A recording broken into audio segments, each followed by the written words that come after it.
Well, it's everyday science time again, and Professor Ernie McFarland joins us from the University of Guelph in Ontario. Welcome once again. Good morning. Everyday science, we have here an everyday piece of metal. What kind of metal are we talking here? It's just a piece of aluminum. It's about 2 meters long. Nothing particularly special. It's got a square cross-section. Each side is maybe, 7 or 8 millimeters. So it's just a piece of metal. And what I'm going to be talking about a little bit today is vibrations.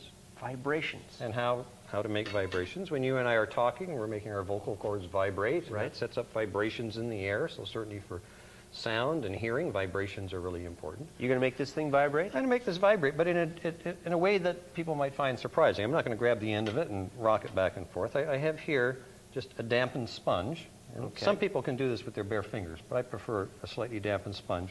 I'm just going to hold this piece of metal in the middle, and I'm just going to gently just rub this dampened sponge along it. And oh, wait.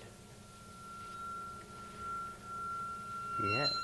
Wow. And this is getting really not quite painfully loud, but almost. Much louder than I expected. Right? I just set up a vibration, and this rod is resonating. We talk about a resonance. It's vibrating at not quite a constant frequency, but pretty much. And you can tell it's a vibration because if I just stop it at the end here, the sound stops. So this is like a giant tuning fork. It's sort of like a giant tuning fork. Huh. Now, a very famous vibration had to do with a bridge that was built in the 1940s across the Tacoma Narrows in the state of Washington. And there it is. And here we see a vibration, and this vibration was being excited or set up by the wind. Right after this bridge was created, even for a very gentle wind, there would be very small vibrations. But after it had been open for a couple of months, it was a very windy day. Look at that. And look at this. This is concrete and steel, bending up and down, oscillating, and then finally it just broke.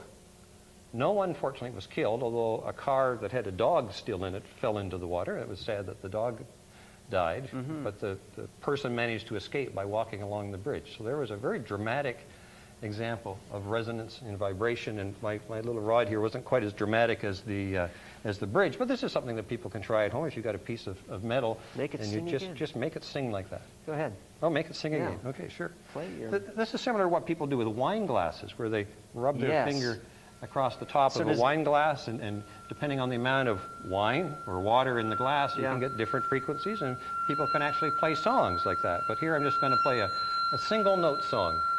There we go. Some everyday science again. Ernie, good vibrations. Thanks very much. Thank you.